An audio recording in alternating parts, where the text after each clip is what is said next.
L'époque des gigantesques jungles de la ville côtière de Calais est révolue, mais la région reste un lieu de transit pour les demandeurs d'asile qui tentent de rejoindre le Royaume-Uni. Ce groupe a fui l'Afghanistan peu après la prise de pouvoir par les talibans et dit n'avoir rien vers quoi retourner.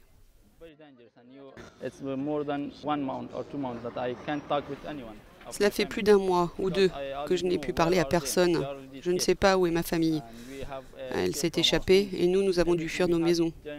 Tout ce que nous avions en Afghanistan, nous l'avons perdu. Et maintenant, je ne sais pas ce que nous allons faire. Nous attendons juste de voir si nous pouvons aller en Angleterre. Peut-être qu'il y a de l'espoir pour nous.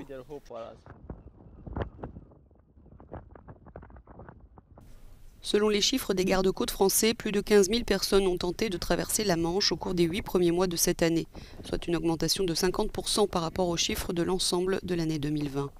La France investit massivement pour décourager les migrants de stationner dans la région, en vain.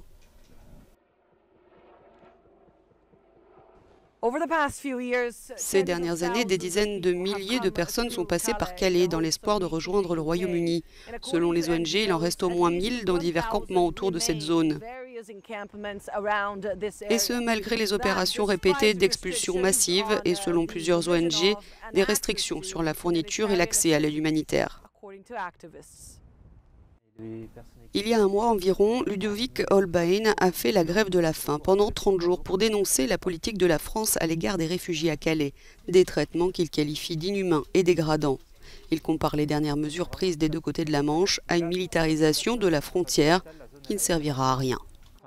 Qu'elles sont à bout ici à Calais et elles sont prêtes à prendre de plus en plus de risques pour traverser. Les personnes voudront aller en Angleterre et continueront à prendre tous les risques nécessaires pour aller en Angleterre.